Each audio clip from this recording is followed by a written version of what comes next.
आपकी बार 400 पार, पर 400 पार के बाद क्या? टीपीपी इलेक्शंस इतनी इजी नहीं होते, यहाँ पर सिर्फ फेस वैल्यू से जीता जाता है। जीत कोई करप्ट मान लिया। हाँ, क्योंकि ममता बनर्जी अगेंस्ट में खेलना इतना खेला हो गई।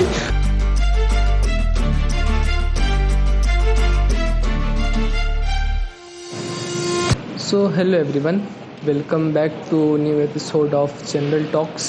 This is episode 1 और आज हमारे साथ हैं उद्दीपन। हाय। So आज का हमारा टॉपिक है the 2024 elections.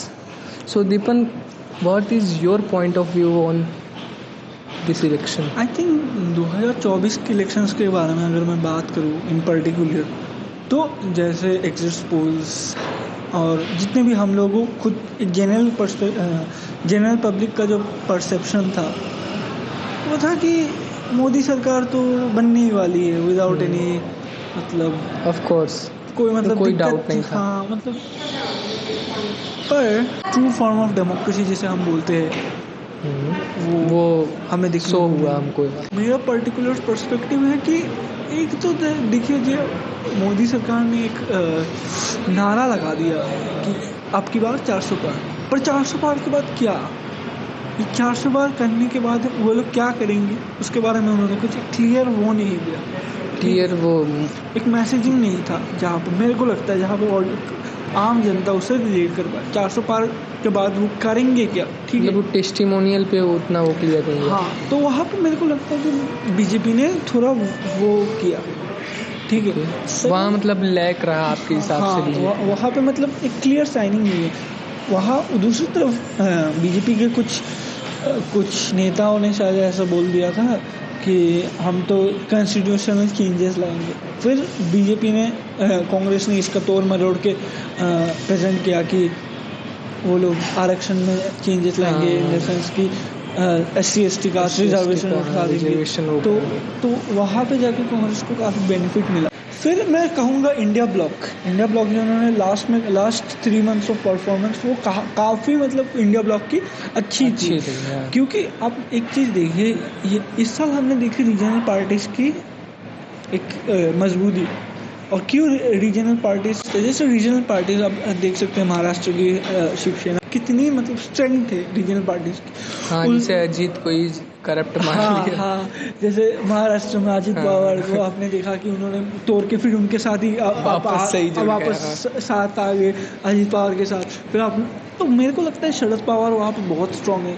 एक होता है कि देखिए फिर सेकेंड में क्या बोलते हैं मतलब शिवसेना में भी अगर मैं कंसिडर करूँ ना तो बाल ठाकरे के टाइम से या फिर अब जब उद्धव आया तो मेरे को लगता है कहीं ना कहीं जब शिवसेना में जब ये थे क्या बोलते हैं जो उनके CM है महाराष्ट्र के एकनाथ शिंदे। हाँ, एकनाथ शिंदे जब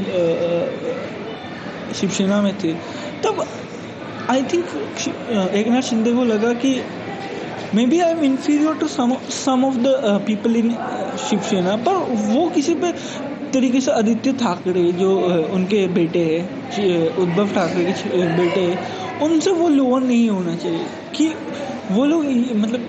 तो इसलिए मेरे को लगता है कि शिवसेना का वो बंटवारा हुआ जहाँ पे तो ये बात रही कि ये मेरे को लगता है कि और वहाँ पे आपको देखना पड़ेगा कि शिवसेना में जैसे क्या नाम है काफ़ी अच्छे मतलब लीडर्स है। प्रियंका है, प्रियंका चौधरी है शायद फॉर एग्जांपल, वो काफ़ी अच्छे लीडर्स भी है। तो मैं महाराष्ट्र में एक स्टेट मानूंगा जहाँ पे बीजेपी ने कम सीट जीते हैं, जहाँ से उनके एक्सपेक्टेशंस हायर थे।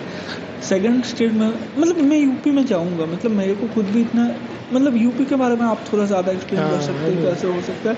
फिर मैं चलता हूँ राजस्थान में, और राजस्थान में वहाँ पे देखिए अब वहाँ पे एक सचिन पायलट हो गया, अशोक गहलोत हो गए, तो वहाँ पे कांग्रेस हर समय स्ट्रॉन्ग था। मेरा मानना ये है, ठीक है। राजस्थान में हालांकि यहाँ पे 3-4 सीटों का मतलब लॉस हुआ, ज़्यादा लॉस हुआ नहीं, पर वो सीट भी मतलब उनको हर्ट किया। फिर हरियाणा में भी मतलब मेरे को लगता है हरियाणा में अग्निवीर स्कीम और मतलब एक अनएम्प्लॉयमेंट भी है। आप समझ सकते हैं एक स्टेट की अगर 40% की आबादी करीब अनएम्प्लॉयड है तो वो एक एंटी इनकम्बेंसी सब कुछ मिला के, और एक नवीन जिंदल का भी जो केस था उनका भी कोल केस में कोल वाले उसमें जब प्रॉब्लम था तो मेरे को लगता है कि ये रहा हरियाणा।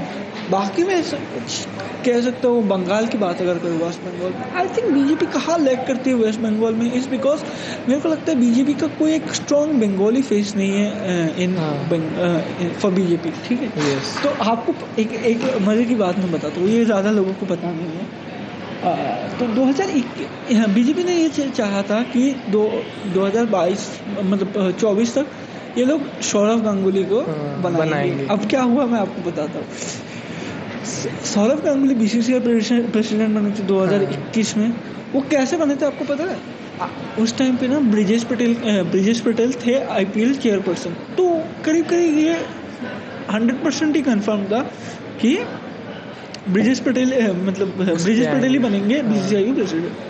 ब्रिजेश पटेल नहीं बने, वहाँ पे सौरव गांगुली का नाम आ गया, सब शहरा।